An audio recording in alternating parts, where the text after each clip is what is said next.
Welcome, Cancer. This is Regina from Pacific Tarot, getting ready to do a bonus reading for you. This timeless message is intended to serve you whenever you find it. Before we do that, I want to thank all of you for liking and subscribing to my channel. I appreciate all the ways that you support me, but these are the surest ways to ensure that I can continue doing what I love doing. So thank you so much for that, Cancer. Let's get started with your overall energy, the Nine of Swords. The Nine of Swords is coming to me as your ability to face some very difficult behaviors, attitudes, and a real sense of failure from your past. This is part of the effect of having been doing shadow work for quite a while. You are in a space where you are allowing yourself the feelings that accompany the grieving, the sorrow, the betrayal, the heartaches, the disillusionments you've experienced, particularly from, and it's almost always from, people we care about. People we don't care about don't hurt us in the way that we can be hurt. And Cancer, particularly for you, known for your hard, tough shell, you are particularly sensitive and vulnerable to the disappointments and the cruelty even of others. So you have allowed yourself to really confront this underbelly of experience in some significant way. And this certainly is an end to this particular suffering, this particular sense of grieving and pain that you've been experiencing in the present is coming to a head as you are actually separating those people and attitudes, thoughts, perspectives that limited you to perhaps an unhealthy set of people, and unhealthy associations or alignments that were not serving you, but basically took advantage of you and abandoned you. In the present, we have the Eight of Swords, and this is really painting a picture of a lot of anxiety and worry, a lot of you're extrapolating from your story of suffering, your story of disappointment and hurt, but you're also reliving that, rethinking that, going over that, repeated thoughts, thoughts that you can't get out of your head. These are things that worry you, concern you, but they're not necessarily based on any real experience. They're based on your mind analyzing this pain. You're looking at all the possible sources of failures, disappointment that you've experienced, and your inability to let yourself rest. This is you not having the ability to turn your mind off. And it is so critical because I see you anxious and highly stressed at this point. So let's see what we can do to ease your suffering. In the past, you have the Nine of Cups. This is interesting because I see you doing two things at one time.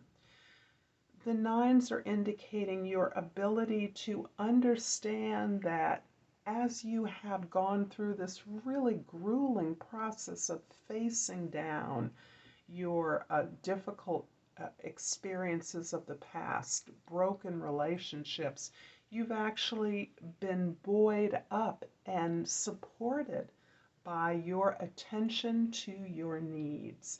If you were not attended to in your past, in your relationships, simply looking at that is really supplying you with the attention that you were denied by others.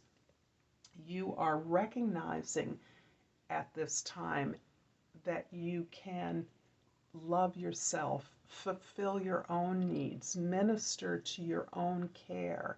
In fact, it is your care and attention to this process of looking at your past, reviewing disappointments, that is giving you the attention, the love, the nurturance that you deserve.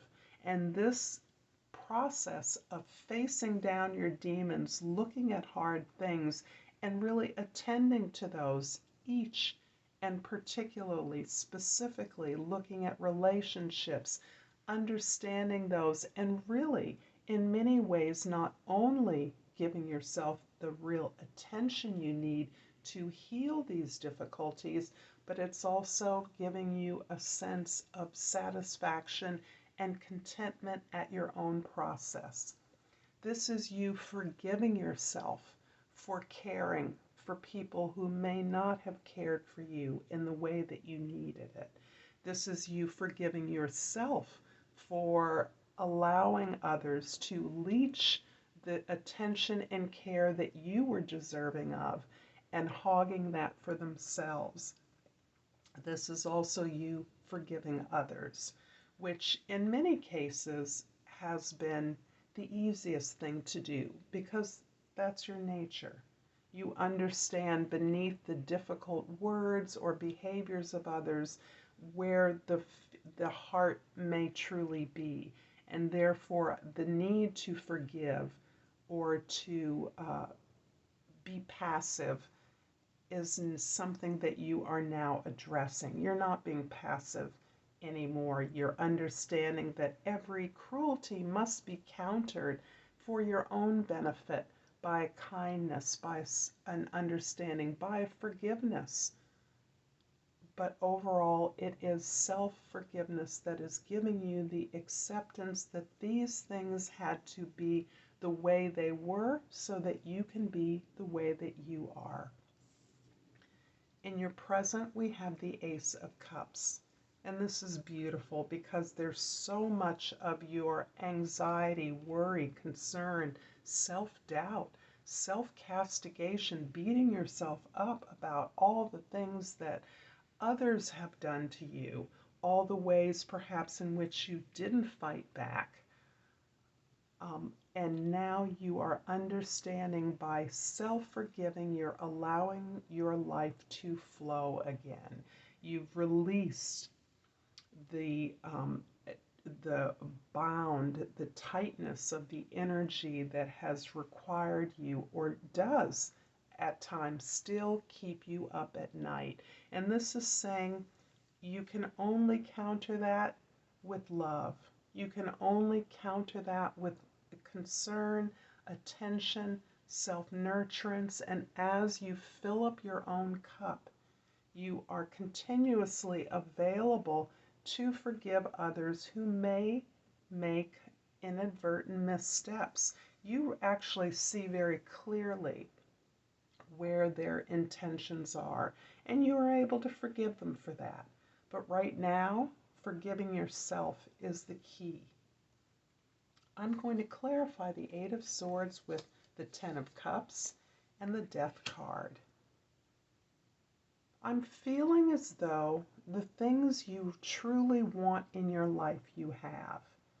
Your sense of abundance, not with material things, but the sense of satisfaction that you've done your best, that you have fed the community that you wanted to see, that you fed those who, despite their reciprocity, that you wanted to see grow and be supported.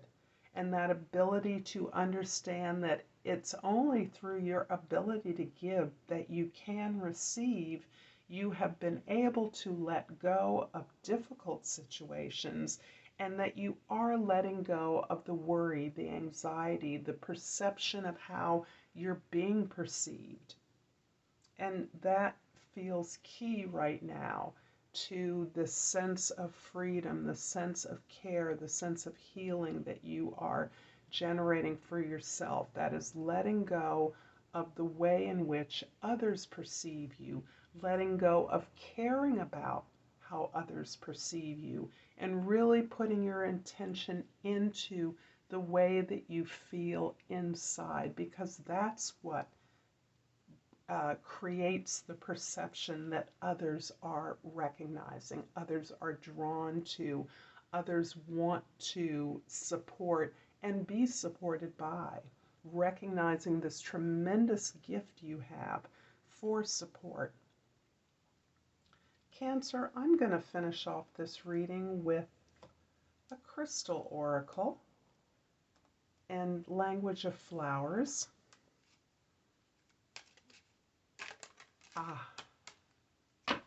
And we have here azalea. The key word is temperance, and it says, find balance and be centered. I'm going to leave that for you right here, Cancer. I'm thanking you for your time, and until next time, namaste.